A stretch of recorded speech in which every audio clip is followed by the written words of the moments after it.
Hello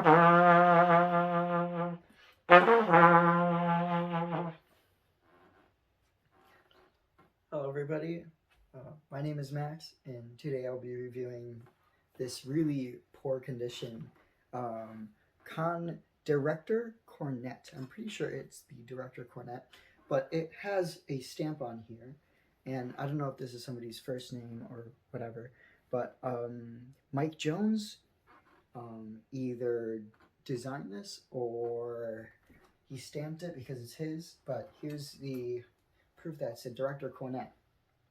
Now, the only thing I like about this horn, at least this specific horn, and as you can see, it's missing its third slide ring, is that the mouthpiece is actually not that bad to play on. I think this mouthpiece is kind of a lot of fun to play on. Bottom valve springs, so I'm not the biggest fan of those, and I don't even know what the springs look like, but I just want you guys to see kind of what this horn, yeah, the valves don't look bad. I want the people that are watching this video to see kind of how this horn looks like, and I did take it to a repair shop, and you know, some horns, when you look at them and when you try them out, just because they have a really low price tag, this one I bought for $75, which again, I was robbed for that. I probably should have looked at it more closely and been like, okay, I'm just not going to buy it at all. But this is a Cornet. This is a popular, as far as I know, it was popular with students, even though misleadingly it's called a Director Cornet. So I don't know what the design philosophy for the nomenclature of this horn was. New corks, yeah, that they must have done that when I took it in. But and this isn't a jab at the person that repaired this, because they did a phenomenal job on some of my other horns. It's just this horn in particular is in such a warped, in such a crappy condition. It's in such terrible condition that it's kind of like unsalvageable, and I want you guys to see this, just to kind of look at it, and like you can see solder marks everywhere because it was on solder marks, because it was unsoldered and everything like that. And then see, yeah, so you can kind of see it right here, and hopefully this is a good demonstration of what it looks like. I don't doubt that it will be a good demonstration, because it really looks horrible when I'm holding it. And hopefully you could see all the remaining dents. Like, look, this this corner here is all warped because of how dented it was. Wasn't really able to get those out. And again, there's a dent right here. There's dents on the tuning slide over here. Yeah, especially one right here. It's bad. You don't want a dent on your tuning slide. You don't want a dent on your horn at all, because it does kind of affect your tuning. But especially in the lead pipe, you don't want dents. There's dents right here. This joint was unsoldered in the lead pipe, but in this part here, you can see again like burn marks and scratch marks again over here. I just want to make sure that I'm reiterating that you're able to see this. And it's just, I don't want to play on this horn for long. I don't even think I'll be able to sell this horn. So I'm trying to think of what I should do to it. It's, you know, a horn that I bought. I do want to keep the mouthpiece. So I think what I'll do is I will put it up for sale at a low price. And by the time I visit back in Connecticut, and if it's not sold, then I'll just destroy it. I'll just like run it over and just like kind of take some pictures of it run over, because I think that'd be funny. Because I'm not gonna get my $75 back on this. There's no point in me shipping it out and paying however much it is to ship. I think I just paid $70 for shipping yesterday. I'm not gonna, you know, that's already the value of the horn that I would have bought it for, and I'm not getting anything back because this is in terrible, really terrible condition. So, you know, I'll put it up, and if it doesn't sell, it doesn't sell. You know, it's not the end of the world, because I will get some funny footage of me destroying this horn by running it over with my dad's truck, most likely.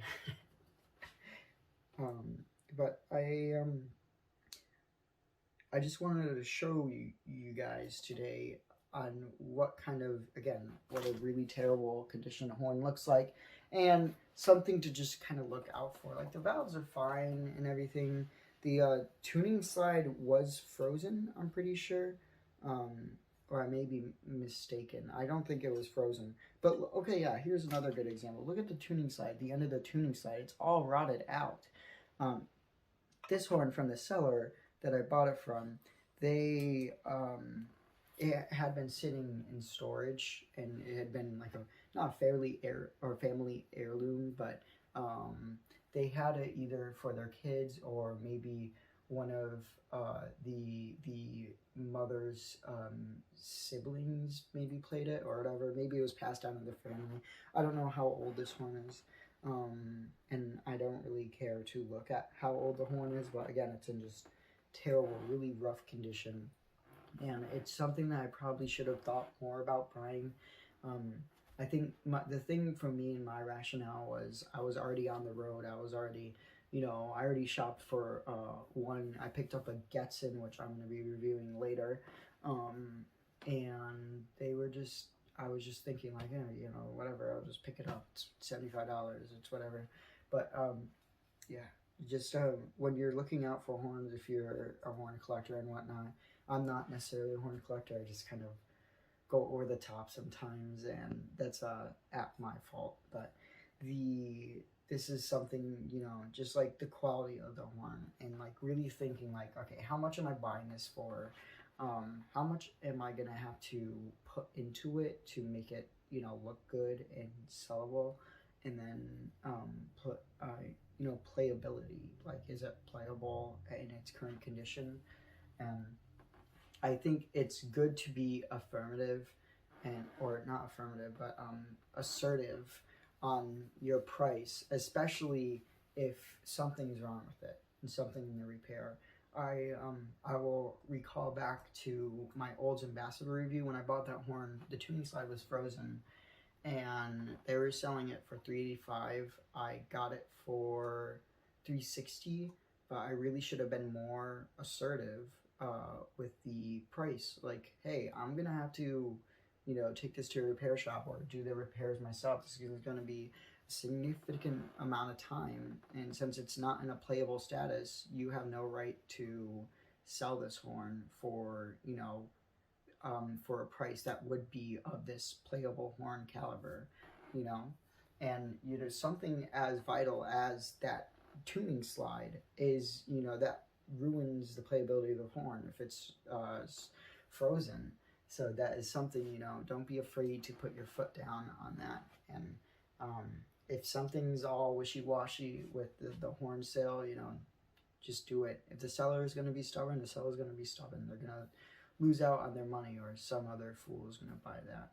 But, save your money. It's worth it, Rarely is there ever like just one horn made in existence. Even though as rare as people may think the Martin Committee 3X will be, there were plenty made in the what was it, in the 50s and the 40s. I'm sure of it. I'm kind of talking off my rocker. I'm getting off my rocker. So I don't really have any excerpts to play for this horn. I'll just do a range test, and I'll leave you guys to your own day. This review's been long enough, so.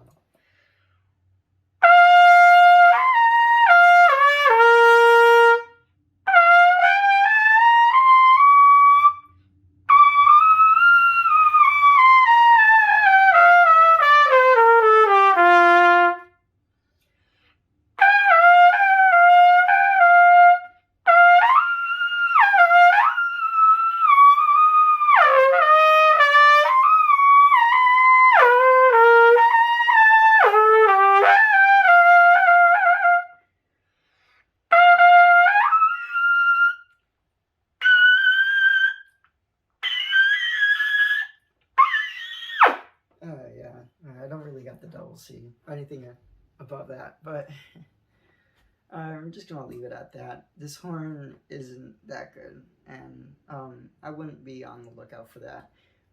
from what I know, the old Ambassadors Cornets are at a really good price range, and they're kind of like they're a bit more valuable than these horns, but they're really quality built from what I've read. And while I have an old Ambassador's trumpet, um, it's pretty good. It's pretty good for like a $300-$400 price range.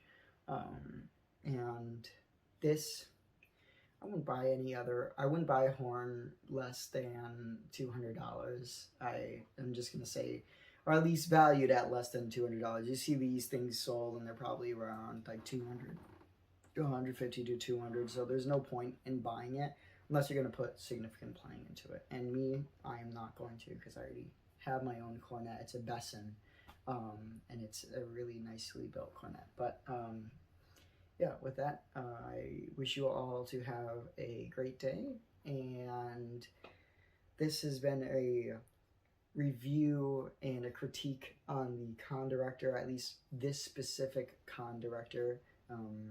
If you find a good condition Conn director and it's what you really wanted all your life, go for it. I'm not going to stop you from doing that. And I just wish you all to have a phenomenal day.